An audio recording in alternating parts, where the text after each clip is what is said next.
Bom, então estamos aí, pessoal. Iniciando aqui a nossa live. Respondi, vamos trabalhar um pouco, afinal de contas, eu sou professor da disciplina. Tá bom? E eu estou aprendendo esse assunto também, é um assunto muito que eu gosto, acho interessante. E para acabar logo com suspense, é esse aí que é o tema, tá? Então, introdução a IoT, né? A famosa IoT, a Internet das Coisas. E aqui eu vou falar voltado para o meu público do canal do YouTube, que é um canal voltado para engenharia elétrica, tá, pessoal? Esse tema já tem sido falado há um bom tempo, né? Já digamos, explorado aí por diversas áreas e talvez alguns de vocês já tenham uma noção do que seja, e aqueles que não têm, então é uma ótima oportunidade, porque aqui eu vou ser bem generalista, tá? Então, já entrando aqui no sumário, eu vou falar inicialmente do conceito, o que é a IoT, né? Um dos conceitos, né? Claro que o idealizador, as pessoas que começaram a idealizar essa ideia, aí deram seus conceitos iniciais, mas isso foi evoluindo, sempre vai evoluindo ao longo do tempo, né? Vai amadurecendo. Então, a definição que eu vou dar aqui não é a única nem a melhor, tá? É uma das definições aí possíveis, tá bom? Bom, depois eu vou falar das características da internet das coisas. Depois eu vou dar exemplo dos dispositivos, tá? Que vão, digamos assim, que são o coração da internet das coisas, tá? Existe um coração, se existe, são esses dispositivos, tá? Não é apenas composta desses dispositivos, né? Vamos dizer, eles são a internet das coisas. Não. A internet das coisas a gente vai ver que é um conjunto que vai funcionar de uma maneira harmoniosa. Mas, sem esses dispositivos, seria realmente, o conceito não existiria, vamos dizer assim, porque você não teria, como a gente vai ver, os sensores, a maneira de interagir com o mundo real, vamos dizer assim, né? E fazer até alguns processamentos, né, ali localmente. Bom, aí vamos falar também de, uma vez que entra esse conceito, surgem desafios, e até desafios relativamente delicados e grandes, eu diria, tá?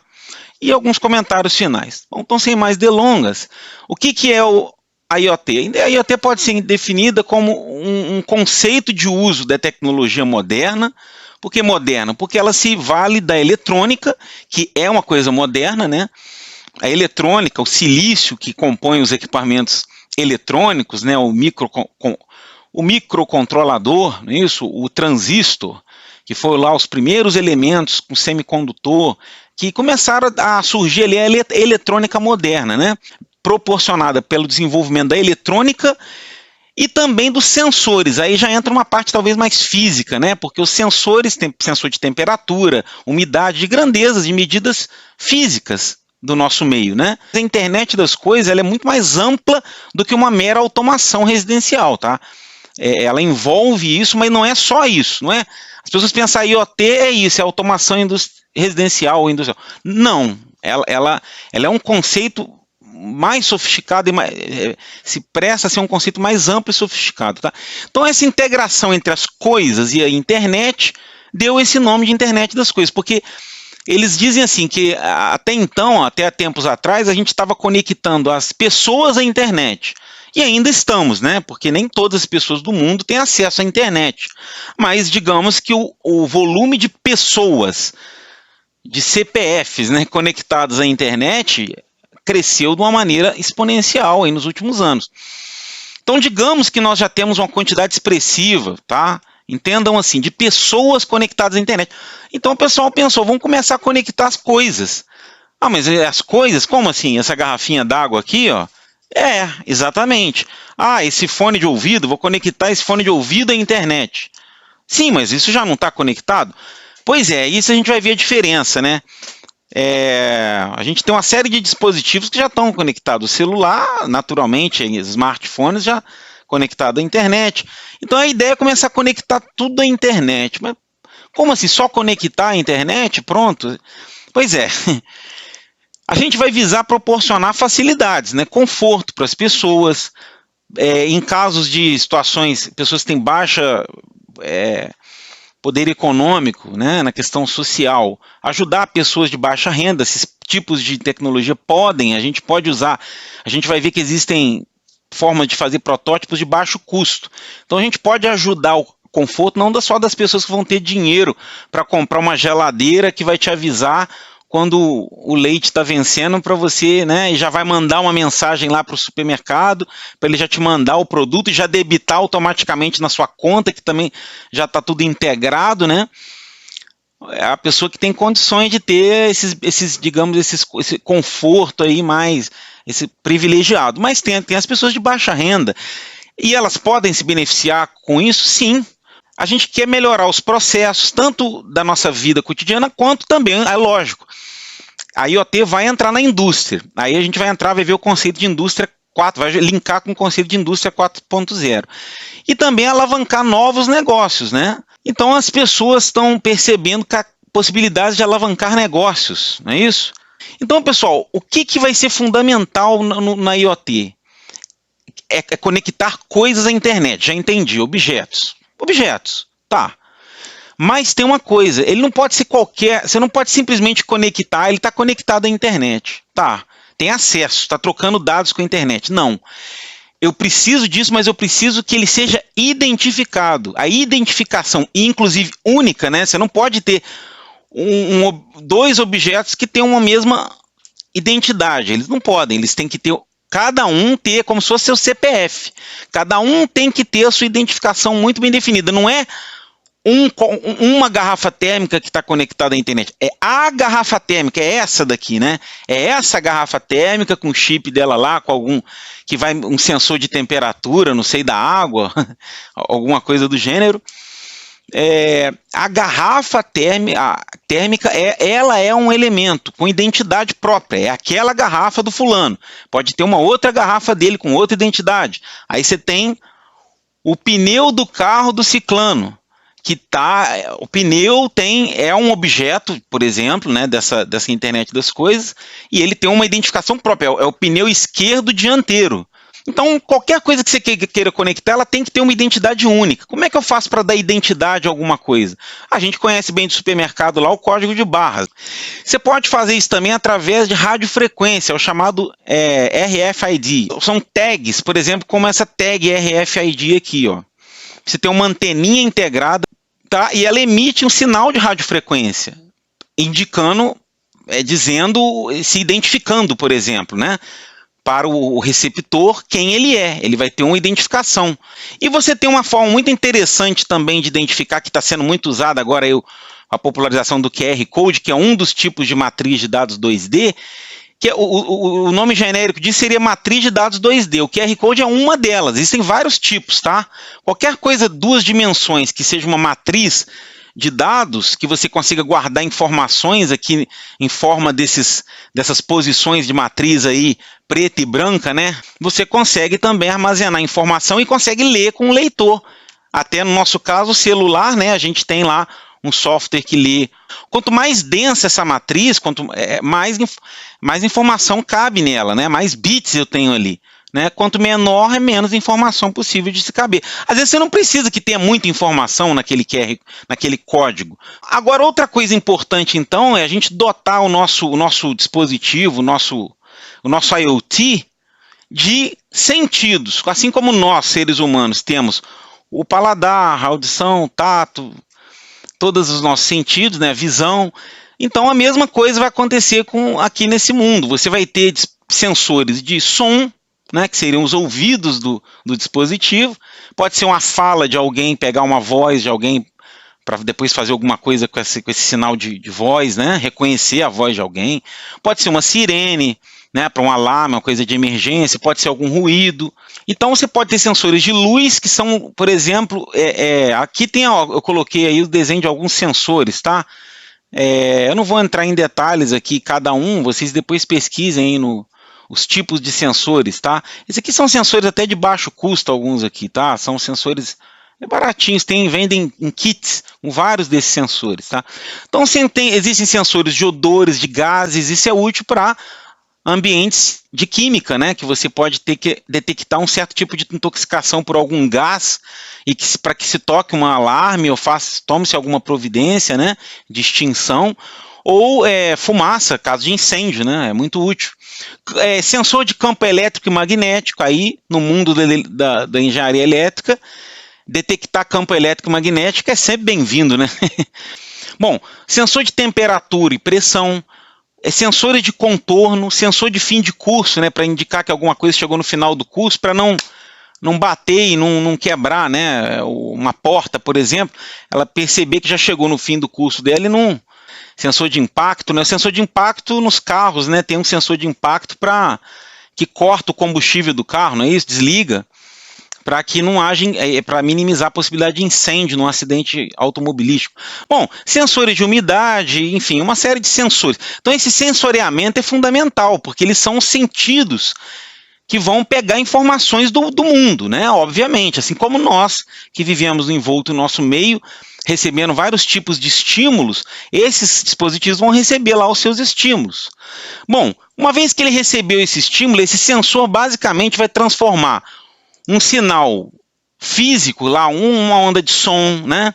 Um odor, uma fumaça, que é um elemento físico, né? Em forma de um gás, e esse sensor, ele na realidade vai transformar tudo isso em sinais elétricos, tá? Ele pega sinal mecânico, que é a onda de som, por exemplo, que é a vibração mecânica, e transforma num sinal elétrico. Isso é o microfone. Isso aqui faz isso, né? Você pode ter sensor piezoelétrico, piezoelétrico é um sensor que ele é sensível à pressão mecânica, né? Você faz pressão, ele percebe ali a intensidade da pressão ali que você está fazendo. Piezoelétrico, né? Materiais piezoelétricos. Bom, e tudo vai transformar então num sinal elétrico. Aí quando o sinal elétrico, a gente lembra logo que tensão e corrente. Você vai transformar numa tensãozinha e numa correntezinha que vai fluir ali. Pronto, transformei num sinal elétrico, agora o que eu faço? Bom, agora eu já posso brincar com a eletrônica, que agora eu tenho um sinal, uma tensão e corrente. Agora eu entrei no mundo dos engenheiros eletricistas, ou dos engenheiros eletrônicos, tá bom? Então você entrou nesse mundo da eletricidade. Você tem um sinal que é esse verde aqui, ó. É um sinal analógico, né? Porque geralmente esses sensores, tudo bem que tem certos sensores que já podem captar de uma outra maneira, mas via de regra os sensores eles vão pegar um sinal de tensão, por exemplo, ou de corrente, que é uma tensão, que é uma forma de onda qualquer, né? Pode ser um pico, pode ser um para cima, um para baixo, tem várias formas de onda. Então está essa forma de onda em verde aqui, que é um sinal, poderia ser a voz de uma pessoa, um sinal de fala, um pedacinho do trecho da pessoa falando sim ou não, né? Então tá ali. Então eu vou precisar agora de alguém que pegue esse sinal elétrico analógico e mande para o mundo digital, que é o mundo dos zeros e uns, né? É o mundo binário, que é o que o computador trabalha. Então você vai transformar em nível alto ou baixo, né?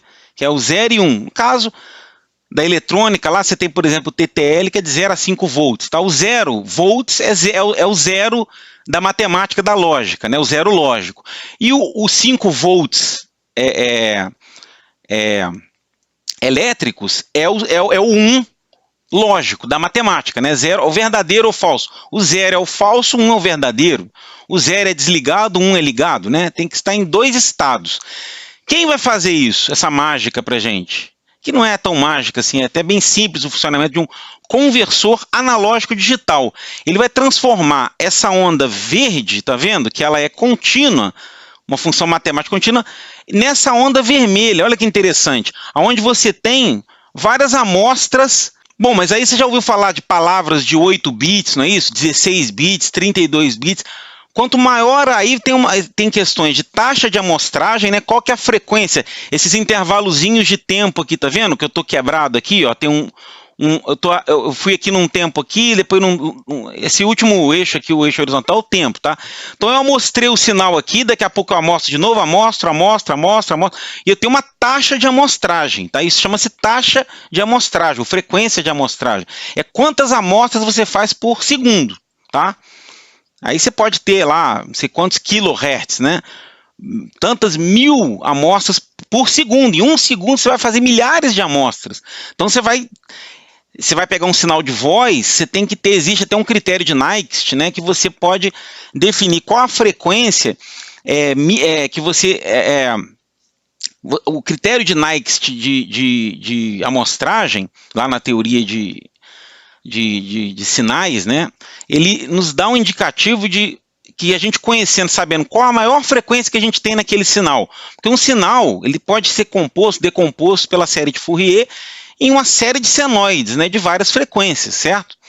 Ou usando a transformada de Fourier, a gente consegue o espectro do sinal. Se a gente tiver a maior frequência, a gente tiver uma taxa de amostragem que seja maior que o dobro dessa frequência, ela já é o suficiente para você conseguir não ter perda de informação, tá? E é claro que você não pega só o dobro da frequência, você geralmente pega um pouco mais, né? Também não precisa de exagerar demais pegar, vamos pegar uma taxa de amostragem logo de 1 milhão de hertz, não, mas aí você vai ficar com um monte de, você vai ficar com um exagero de amostras que não precisava, tá? Então, você vai ter um compromisso ali nessa taxa de amostragem. E cada amostra dessa pode ter um número de bits, ela é um número real, né? Por exemplo, a tensão no valor lá, 3,15, mas você pode ter um valor 3,15, 18, 20, 38, 4, 9, várias casas decimais. Mas para você armazenar esse montão de casa decimal, você vai ter que usar cada vez um número maior de bits, você concorda? Se eu usar só 2 bits, você vai ter o 0001, 1011. Então, com 2 bits, você vai ficar com uma precisão horrível. 4 bits, você já tem 2 elevado a 4, né? É assim que a gente faz. Então, com 8 bits, eu tenho 2 elevado a n posições discretas, né? Posições diferentes. 2 elevado a 16, e assim você vai aumentando, né? Isso aí é a resolução, quer dizer, cada amostra dessa que foi amostrada na frequência de amostragem de tantos amostras por segundo, né, tantos hertz, ela vai ser uma amostra de quantos bits? Bits vai ser, então, a resolução, tá? Ele vai ter a ver com quantos casas decimais, vamos dizer, você vai pegar, com a precisão dessa medida. Não adianta um medidor que tem uma precisão de 2 casas decimais, você vai pegar ele, amostrar ele com 30 casas decimais. Para quê? Você tá fazendo um serviço não inteligente. Para não dizer uma coisa muito pior. Então, vocês entenderam a ideia aí do conversor dele? É fundamental, gente. Porque ele que faz, né, a interface do mundo analógico, que são os cheiros, os sons, com o mundo digital, que é aquilo que o dispositivo eletrônico vai entender, o processador, né? E aí você tem, então, o processador, que é o hardware. É assim como você tem lá o Pentium, do seu computador, você tem um controlador. Só que desses dispositivos IoT geralmente não são tão poderosos. Pode até chegar um dia a ser, não é que não possa. Mas a ideia não é fazer um poder de um computador como esses que a gente tem num dispositivo desse, né? Embora a gente vai ver um deles, o Raspberry, que é um computadorzinho mesmo, tá? Literalmente, eu botei o Python, o Linux nele, e ele funciona. Eu dava inclusive aula para os alunos com ele. Mas a ideia é que ele tem um processamento local, ele tem um poder de processamento local, tá? Não necessariamente na sua aplicação significa que você vai ter muito processamento local, isso depende, isso aí varia. Você pode ter pouco processamento aqui e mais para onde ele vai mandar esse dado, ou bastante processamento local, e aí são as topologias, as possibilidades aí de redes, tá? Isso aí é uma coisa mais avançada. Então você chegou no microcontrolador, chega os zeros e uns que vieram lá da minha amostra, tá? O conversor analógico digital transformou em zeros e uns o meu sinal sensoriado lá, que foi captado pelo sensor. Bom, agora que eu posso eventualmente ou não fazer algum processamento com esse dado, eu posso simplesmente querer pegar aquele dado e já imediatamente colocar ele e já mandar ele para algum servidor, para algum lugar remoto, para algum lugar na nuvem, algum servidor remoto. Eu não preciso de fazer nenhum processamento local. Geralmente a gente faz um mínimo processamento local, nem que seja o processamento que vai servir para empacotar, vamos dizer assim, esse dado, para poder mandar ele por um protocolo de comunicação, tá, pessoal? Isso aí, quem não é da área de elétrica ou não chegou ainda nessa fase do curso, não é tão simples assim, né? Lá dentro do microprocessador você vai precisar essa seria a analogia. Você vai empacotar, vai embrulhar o seu dado, né? Às vezes vai criptografar também, é outra coisa que tem a ver com segurança, né? Esse dado você pode querer criptografá-lo. Para quê? Para que nesse meio do caminho que ele vai sair do dispositivo e vai para algum outro lugar, se houver uma interceptação, essa criptografia não vai permitir que a pessoa consiga descobrir o que está ali dentro, né? Então, esse processador local ele serve para isso, para fazer algum tratamento nesse dado e enviar ele via Wi-Fi, né? Geralmente agora via Wi-Fi, a gente dificilmente vai ficar usando fio, né? Só numa aplicação que realmente seja necessário. Não vou dizer que não exista, né? Porque cada situação é uma situação. Bom, então tais dados são pré-processados, que é esse pré-processamento, para que possam ser transmitidos, empacotados, vamos dizer assim, colocados num formato próprio, tá? Para que sejam transmitidos pela antena, transmitidos aí para ondas de rádio, tá, pessoal? Então você vai ter que ter um sistema de comunicação, hein? Já envolve o pessoal de telecomunicações, né? Um sistema que vai transferir os dados.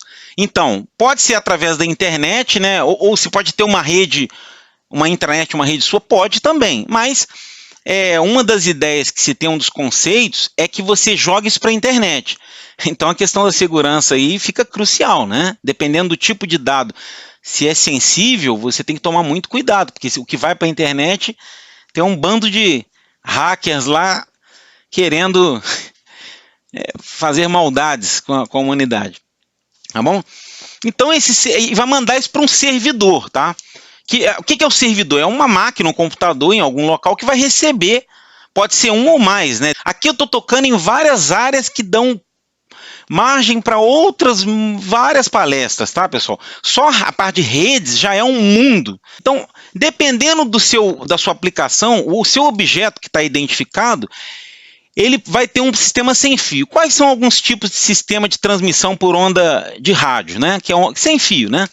Bom, Bluetooth vocês conhecem bem, porque seu celular aí geralmente tem, né?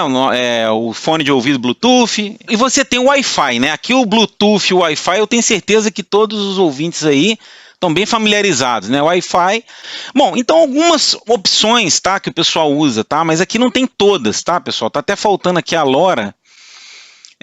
Eu peguei uma tabela aqui só para vocês terem uma noção.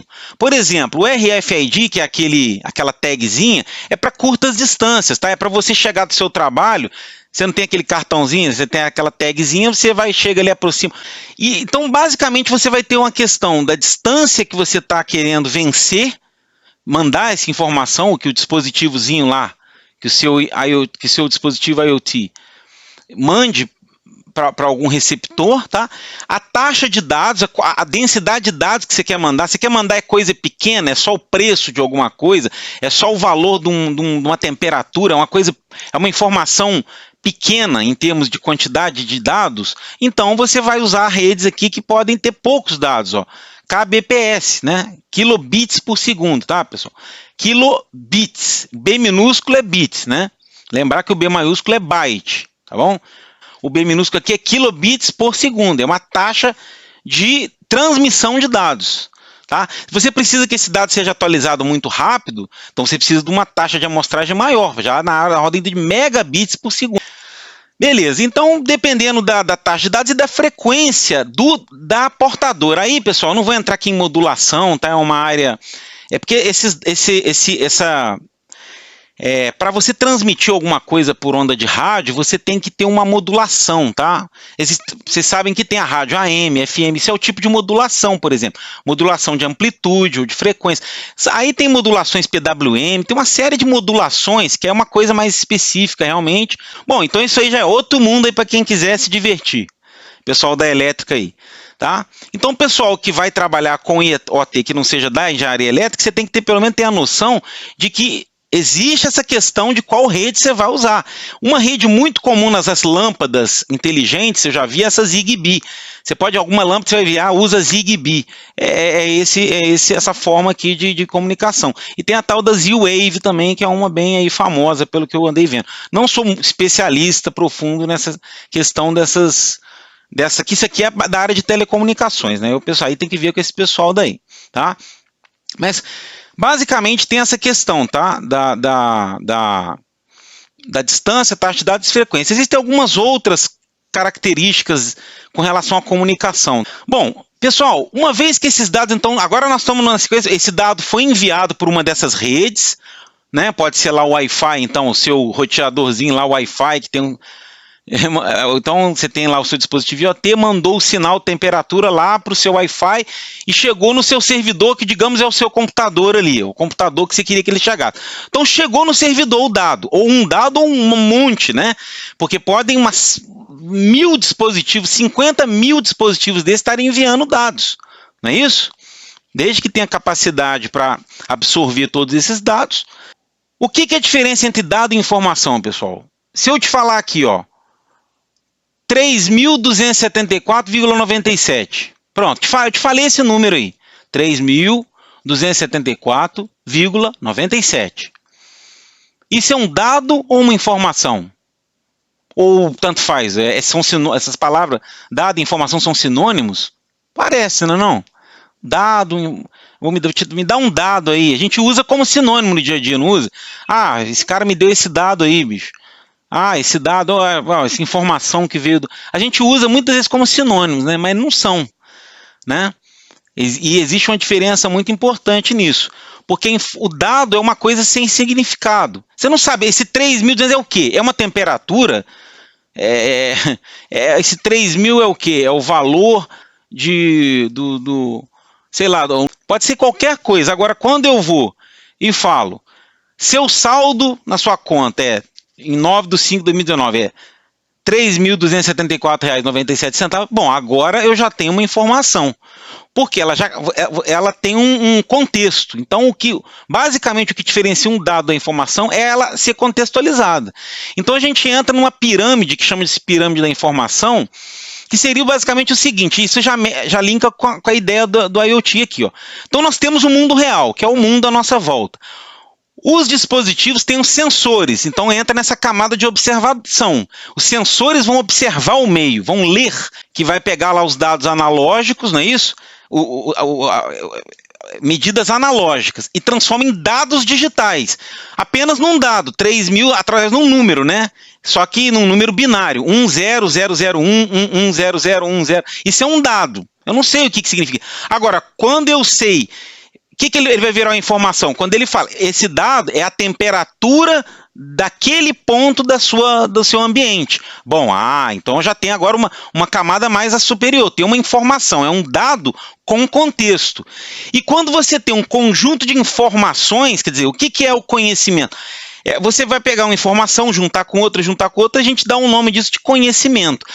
Algumas pessoas poderão dizer, essa pirâmide aí, ela é muito simplista, existe outras formas de você organizar a questão da informação. Bom, isso é uma das pirâmides clássicas aí que se utiliza, tá? Só para dar uma ideia aí. Então estaria situado mais ou menos assim, né? O mundo real é onde você vai pôr o seu dispositivo.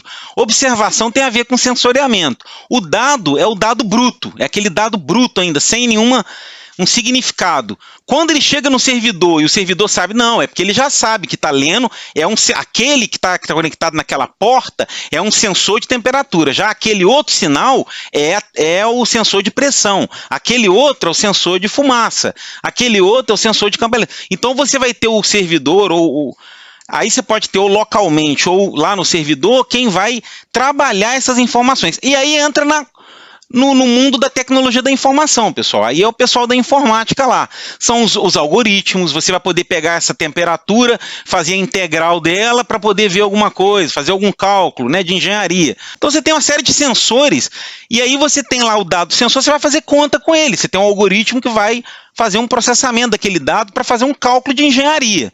Então entra engenharia e entra computação também. Entra o pessoal, a galera lá do Instituto de Computação e a galera da engenharia também, e aí não só da elétrica, aqui você pode ser uma estrutura de uma ponte, um engenheiro civil, ele está vendo a vibração de uma ponte, vocês da química podem estar vendo aí alguma corrosão num duto. Então, olha que interessante que é isso daí, pessoal. Tudo bem, agora é o seguinte, só tem o seguinte, meu amigo, a coisa começa a crescer a um ponto insano. O que é isso? É literalmente isso mesmo. Começa a chegar uma quantidade tão grande de dados. Você imagina, pessoal, eu dei um exemplo aqui. Imagina que você vai ter um carro que a roda direita frontal vai ter tem um IoT, ela é identificada, ela é a roda tal, aí vai ter um sensor de pressão do pneu, sensor de temperatura, um sensor se a borracha já está desgastada, ou o nível de desgaste do pneu, um sensor lá, sei lá, mas o fato é que o problema é o seguinte, quando você começa a ter uma densidade muito grande, imagina isso mandando informação com uma taxa alta, um volume alto, né, por exemplo, uma câmera, ela manda muito dado, né, porque a imagem ela é formada com uma série de fotografias, é como se ele mandasse um monte de matrizes que são fotos, né, uma foto é uma matriz que tem lá o R, G e B, né? Por exemplo, Red, Green, Blue, você tem lá 3 matrizes para ficar colorido. Uma foto colorida é uma matriz que tem lá aquelas dimensões lá de pixels, né? E ela tem uma matriz vermelha, red, uma green, um verde e uma blue, azul. Essas 3 matrizes formam uma imagem. E essa imagem tem lá a sua definição, a sua resolução, não é? Em pixels. E um vídeo é uma sequência de imagens dessa, não é isso, pessoal? Então, alguma coisa que esteja transmitindo sinais de vídeo é uma taxa insana de informações. Aí, meu amigo, a gente vai mergulhar num negócio que na inteligência artificial. E aí, meu camarada, isso é um mundo gigantesco que todo mundo sabe que está na moda. Aí é o Deep Learning, Machine Learning e redes neurais. Eu botei até um exemplozinho de uma redezinha neural aqui, bem simplesinha. Os neurônios de entrada, os neurônios da camada intermediária, neurônios de saída. Você tem lá redes neurais artificiais. E aí você tem uma série de algoritmos inteligentes, você tem método de clusterização. Aí você tem, no mundo da inteligência artificial, você tem realmente uma vasta gama de ferramentas já que estão em pleno desenvolvimento para trabalhar essas informações. Por exemplo, imagina que um camarada, depois eu vou entrar lá nos exemplos, mas vamos pensar que o camarada tem algum tipo de no meio rural, e ele tem lá os seus animais e tal, e ele quer saber, por exemplo, a localização dos animais. Aí ele pode ter o sensor, o GPS é um tipo de sensor, né? É o sensor de posicionamento global, né? Que é por satélite. Então, você pode localizar cada boizinho seu, desde que você coloque um IoT nele, um dispositivozinho lá, né, bonitinho para não machucar o bichinho, pequenininho, que ele não consiga, o outro animal não consiga lá. Vocês estão rindo, mas talvez estejam rindo, mas tudo isso são questões importantes. Você tem que pensar para o outro animal não ir lá e mastigar o sensor e destruir ele. Então, cara, é muita coisa que tem que ser pensada, tá? As coisas não são simples. Essa questão da distância, né, da sua rede, você vai usar a LoRa, dizem que dá alguns quilômetros, né? Então já daria para fazer uma aplicação desse tipo de cara que tem lá os animais dele distribuídos numa certa região, o quanto que ele está comendo, o peso do animal, o batimento cardíaco do animal para saber como é que ele está, o bife de chorizo lá, o argentino, que me desculpe aí os veganos, mas o seu bife vai ficar gostoso, suculento ou não, você pode fazer uma inteligência artificial já para otimizar a forma como esse animal vai andar no terreno, olha a viagem, para que a sua carne não fique dura.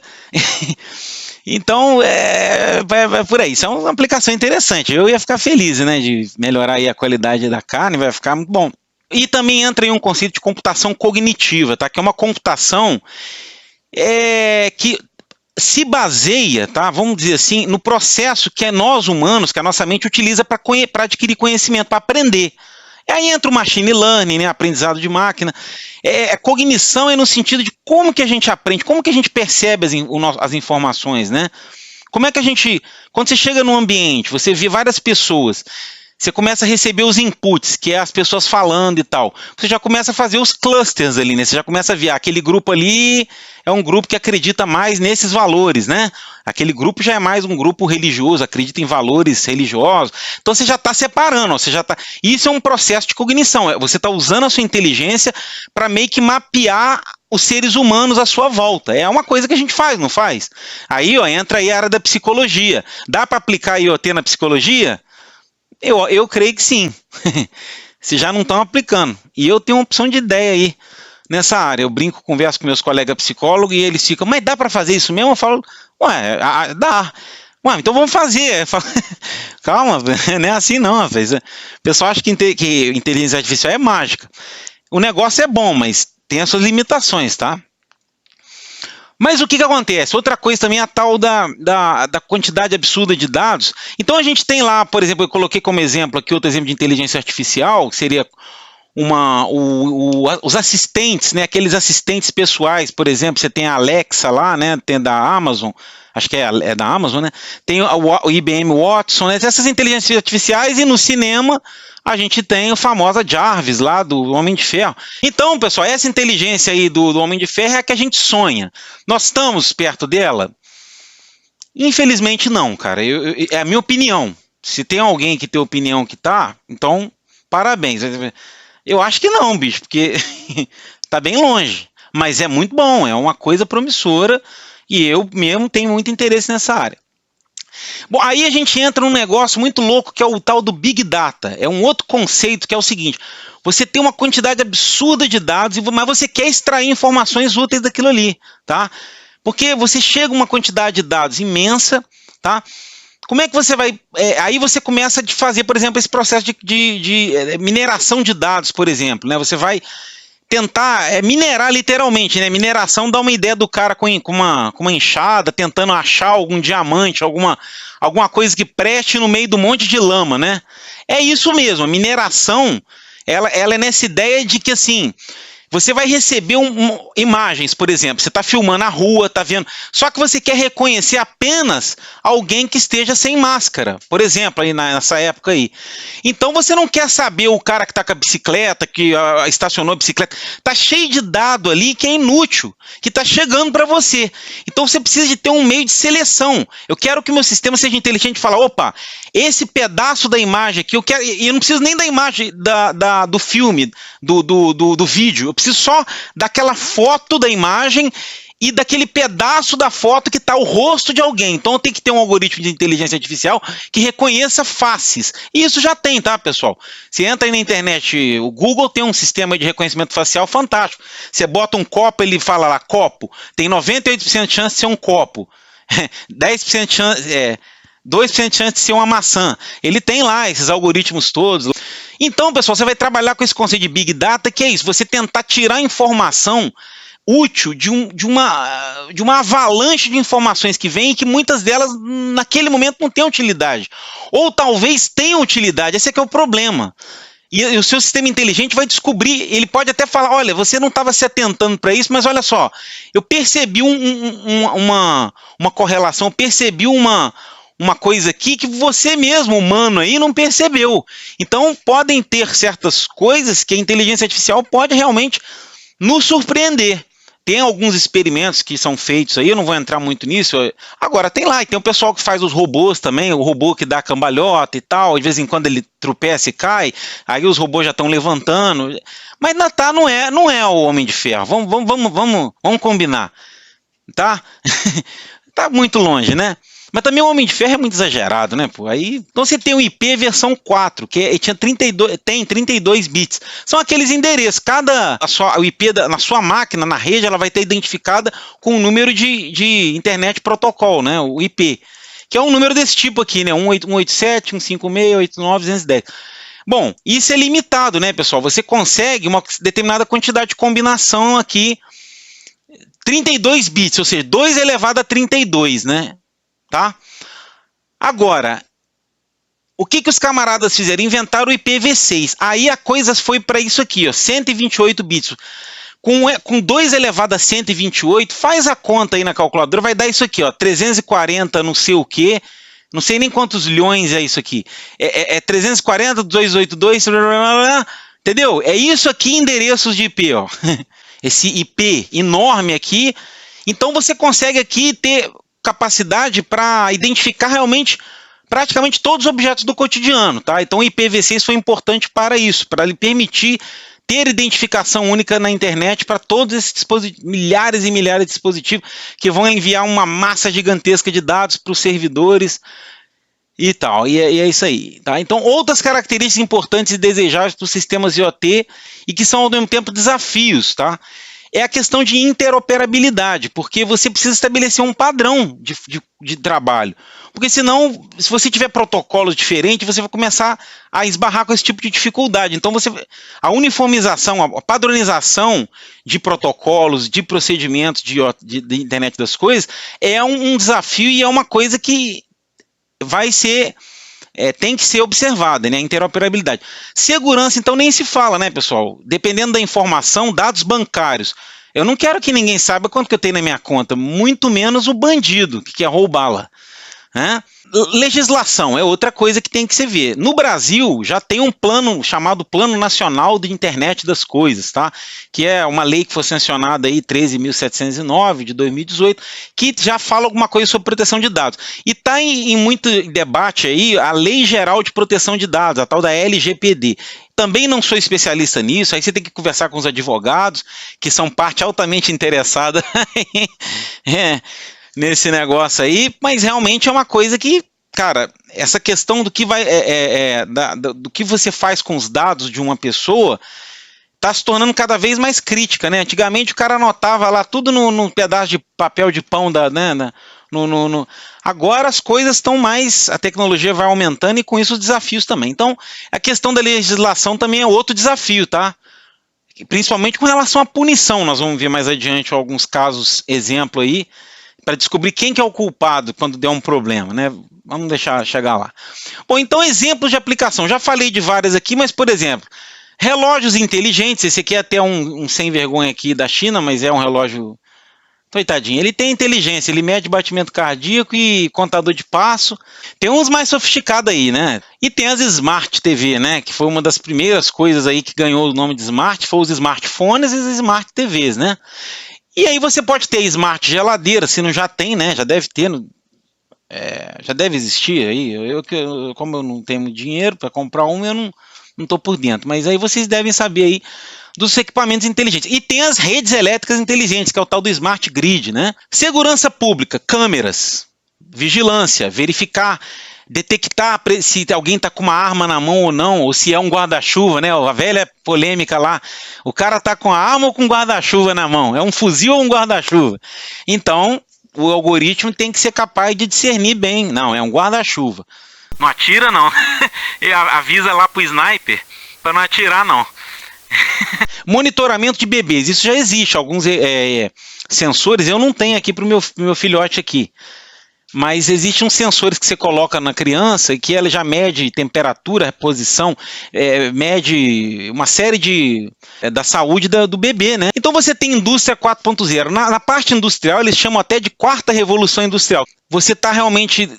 envolvendo troca de dados entre sistemas, se chamam de sistemas cyberfísicos, né, que estão conectados à internet e que interface homem-máquina, e internet, computação em nuvem, tudo visando, dentre outras coisas, aumento de produtividade, agregar valor ao produto, coisas que pessoas que visam o lucro vão se interessar. Bom, logística, você tem questão de gestão de frotas, de ônibus, sei lá, Agora vamos entrar nos dispositivos. Todo mundo já ouviu com certeza falar do tal do Arduino. O Arduino. Né? O Arduino é uma plataforma, então, aberta, que é interessante porque ela tem um custo baixo. Claro que, para ver a realidade do brasileiro, se você for numa loja assim, comprar... numa loja aqui da esquina ali, comprar um desse, não vai ser tão baratinho, né? Assim, mas, como eu falei, lá no site é barato, né? Um pouquinho mais. Então, essas coisas geralmente vêm da China, os sensores também. O Arduino, você tem vários tipos, tá? Você tem o Mega, que tem mais portas, tá? Essas portinhas aí, que são esses lugares onde você vai conectar componentes eletrônicos, LEDs, e sensores e coisas do gênero. Então, quanto mais, dependendo do número de portinhas que você tem, que são as GPIOs, né, que a gente vai ver que são portas que podem ter funções, né? Esse aqui já é um pouquinho menor. Essezinho último aqui, ele é do tamanho de uma moedinha. Então, não é exagero dizer que vários itens do dia a dia podem ter esse microchip pequenininho, né? Agora, isso aqui é interessante. Num chip pequenininho desse, você vai ter ali... Deixa eu chegar lá que eu falo. Bom, o kit, então, esse kit aqui você pode comprar e tem no Mercado Livre, que ele já vem com opção de sensores, display de 7 segmentos.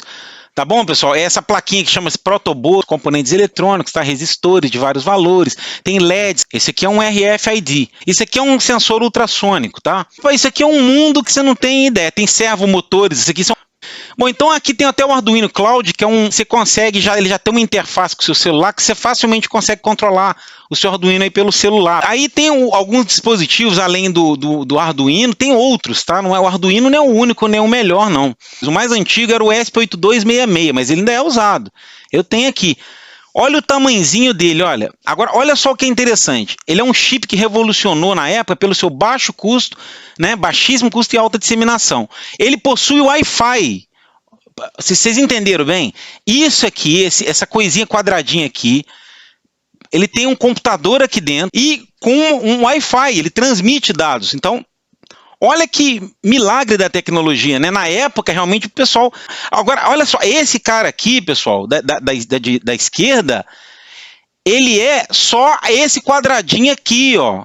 Você tá vendo? Deve ser menor, deve ser um quarto da unha. Isso aqui funciona como antena, essa trilhazinha de circuito aqui nesse zigue-zague, isso aqui funciona como uma anteninha, tá? Então aqui tem um osciladorzinho, ele tem uma estruturazinha por fora para dar suporte ao microcontrolador, mas dentro desse microcontrolador, olha só, dentro dessa coisinha que é menor que uma unha, é do tamanho de um grão de feijão, vamos dizer assim, você tem, olha o que você tem dentro dele, olha que loucura. Uma CPU, né? Uma CPU, olha só, você tem registradores, então você tem aqui SRAM, memória RAM, transmissão e recepção analógica e tá, memória flash. Então você tem aqui as interfaces, tá vendo? Que são as portas, aquelas portinhas, que são essas portinhas aqui, ó, tá vendo? Essas pontinhos pretos aqui, ó. Cada pontinho desse é uma porta. Tem porta de vários tipos. Tem umas que usam o protocolo I2C, tá? É para você colocar, por exemplo, display. Aí tem uma série de coisas. Você pode botar sensor. Tem portas digitais e analógicas. Tem uma porta aqui que ela é PWM, tá? De modulação por largura de pulso. Então você tem lá conversores analógico digital, digital analógico e tudo dentro dessa coisinha pequenininha, cara. Essa é a grande mágica, né? Esse dispositivo de IoT, ele é o coração, porque ele que vai ter os sensores, né? E vai transmitir por Wi-Fi, tá até o símbolozinho do Wi-Fi aqui. Esse aqui já seria um ESP8266 num protoboard, tá vendo? Conectado com alguns componentes eletrônicos. Aqui eu tenho alguns diodos. Como é que você programa ele? Programa ele em C, na linguagem C. Então tá aqui uma linguagem de programação. Você vai via USB, muitas das vezes, né? Deixa eu ver se esse aqui, ó. Esse aqui você liga no USB. Então você tem aqui o ESP32, que já é uma evolução do ESP8266, tá? Ele é um cara maneiro e tem com essa rede LoRa. Ele ficou mais sofisticado ainda, porque esse LoRa tem um alcance maior, então tá até a anteninha aqui para o LoRa. Eu comprei um desse aí, tá aqui. Depois eu vou fazer uma opção de vídeo sobre isso aí, tá, pessoal? Então vocês acompanhem aí no canal. Aqui ele está detalhando que tipo de porta que é, uma porta de PIO. Aí tem os numeração dela aqui, 19, 23, você tem uma série de portas, você tem obviamente a alimentação desse circuito. Então, pessoal, aqui, aí você vai ter que pegar o datasheet que a gente fala, né, o manual desse Wi-Fi, desse ESP32, para você entender como é que ele funciona. Mas você fala, mas e o Arduino? Sim, o Arduino é uma outra opção, só que ele é mais voltado, ele tem até uma IDE, uma interface de desenvolvimento própria, né, do próprio Arduino, que é essa aqui eu não comentei, né? O Arduino, ele tem uma IDE, que a gente fala, um ambiente de desenvolvimento integrado, né? Do inglês, que é onde você vai fazer o seu programinha. É um programinha muito parecido com C, tá? Também a linguagem dele. O Arduino, ele é legal pro mundo, no mundo acadêmico, porque ele é didático, ele tem uma comunidade grande, entendeu? E tal. Só que o ESP já é mais para quem quer fazer uma aplicação. Não vou dizer, tem gente fazendo coisas grandes com esse ESP, até com o próprio Arduino. Apesar que é uma plataforma que a gente fala que é de prototipação, que é protótipo, né? Para fazer um protótipo ali, mas tem gente fazendo coisas violentas, tá? Isso aqui é uma coisa também que já vou dando um macete para vocês. Tá vendo essa pilha azul aqui? Essa bateria azul? Isso aqui é uma célula de notebook. Então o pessoal costuma usar muito essa bateria de notebook quando fica velha. E aqui ele botou lá um ESP32, ó. E ele pode deixar isso daqui. Ele tá carregando provavelmente com os dados aqui, ou com esse cabo branco aqui. Tá vendo? E ele vai deixa isso aqui embarcado, deixa lá num lugar no sítio dele para, sei lá, com uma câmera, com não sei o quê, sei lá, com a aplicação aí, meu amigo, o céu é literalmente o limite. E tem o tal do Raspberry Pi, né, que é um outro IoT que existe. Só que esse é bem mais poderoso do que em termos de hardware, tá? Ele tem, inclusive, olha aqui, ó, 4 USBs, ele tem Wi-Fi, ele tem Bluetooth, ele tem entrada HDMI, dá para ligar um display. O meu eu comprei um display para ele não está aqui em mãos. Se eu pegar vai tomar mais tempo aqui, eu já passei do tempo. Mas o Raspberry é um outro dispositivo interessante. Ele foi usado, acho que a inspiração dele era para fazer computadores de baixo custo. Esse aqui, se você comprar, deve sair na faixa de uns R$300, acho que no Mercado Livre, tá? 300 pila. Ou não sei se já barateou, mas é carinho, mas não era para ser. Lá nos Estados Unidos, se você morasse lá ou lá na China, é bem mais barato, né, pessoal? Aí aqui o cara usou esse Raspberry para montar esse robozinho aí, que tem uma garrinha, tá? Tem uma câmerazinha acoplada, tem essas esteiras para andar, reconhecimento de imagem, Deep Learning. É um bom exercício. E então você tem várias aplicações aí, tá? O Raspberry, e você pode programar ele no Python, que é uma linguagem da moda, né? O meu aqui, e também no meu canal vai aparecer coisa de Python. Bom, agora vem os desafios, porque nessa vida, meu amigo, se tem coisa que gera solução, isso vem com desafios. Esse negócio, pessoal, vai crescer até um ponto que, por exemplo, pesquisador brasileiro cria segurança para a arma de fogo que usa um chip implantado na pele. Então aquele lance de botar um chip dentro da mão para que a arma autorize o disparo. Olha só o nível da coisa. Agora eu vou dizer para vocês, um policial, uma pessoa da área de segurança, com uma arma, se esse sistema falhar, ele tem 2 segundos para sacar a arma dele e se defender, ou então defender a vítima, ou segurança, né? Mesmo quem é contra as armas, há de convir que precisa ter segurança. Engraçado que o pessoal que é contra, que é a favor do desarmamento, eles mesmo têm seguranças armados, né? Os segurança deles, eles gostam que tenha arma e com bastante munição. Então, essa questão da segurança é um negócio interessante, porque se o camarada saca a arma, tá? E a arma não dispara por um problema que deu na inteligência artificial que estava controlando esse treco aqui, e aí? O cara morre em serviço, quem que é o culpado? Sei lá, eu estou levantando uma das situações que pode acontecer, ou o contrário, a arma disparar, de repente eu não sei como é que é o sistema de segurança dela, se ela vai, qual o nível disso daí, né? Tem que tomar muito cuidado. Mas cara, essas coisas todas têm os seus problemas, tá? Vocês imaginem aí tipos de problema que possa ter, tá? Essas tecnologias, situações, né? Então tem umas situações aí que já é mais curiosa, não que seja um problema, mas os americanos viram até como isso como um problema. A Alexa, que é aquela inteligência, isso aí em 2018, tá, pessoal? A Alexa é o assistente lá da Amazon, né? E a criança fica conversando com aquele chatbot ali, com aquele robô, né, que tem uma certa inteligência para conversar, o tal do chatbot, né, robô que faz chat, conversa. Só que as crianças faziam o quê? Falava para o robô, igual você fala para o celular, né, dá comando de voz, liga para o fulano, né? As crianças chegam para os dispositivos e dava comando, Alexa, faça isso, faça aquilo, faça isso. Sabe o que estava acontecendo nos Estados Unidos? Isso não é brincadeira não, pode entrar aí ó, na internet, está o site aí, BBC News, Amazon Alexa, lembra as crianças de dizer, por favor, eles tiveram porque a inteligência artificial não necessita que alguém peça, o computador, por favor, o senhor pode fazer a gentileza de entrar no site para mim e do YouTube ligar a música tal? Você não precisa disso, mas às vezes você tem que agregar uma coisa, olha que coisa curiosa, que tem a ver já com comportamental, com psicologia, com educação. Por quê? Porque as crianças estavam dando comandos imperativos para os pais, falando assim, pai, faz isso, ou mãe, faz e começaram a tratar os pais como tratava a Alexa. Então, para não deseducar as crianças, eles obrigaram a Alexa a solicitar o por favor. A engenharia, ela tá... E aí agora vem um caso mais dramático. E quando algo dá errado? Esse é o famoso caso do Uber, do driving Uber car, que ele atropelou um ciclista e matou. Bom, a culpa é de quem? A culpa é de quem fez o carro, a culpa é do dono do carro, a culpa é da empresa, a culpa é de quem fez a inteligência artificial ou quem treinou a inteligência artificial, porque tem esse problema, pessoal. A inteligência artificial é um troço que é treinado, ela tem um algoritmo de treinamento.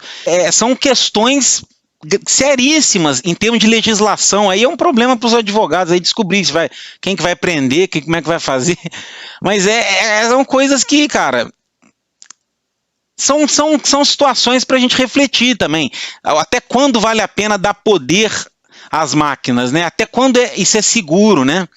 Enfim, claro que acidentes acontecem. Eu não estou querendo dizer com isso aqui, então tá vendo aí, o carro autônomo é um fracasso. Realmente foi um balde de água fria no projeto, né?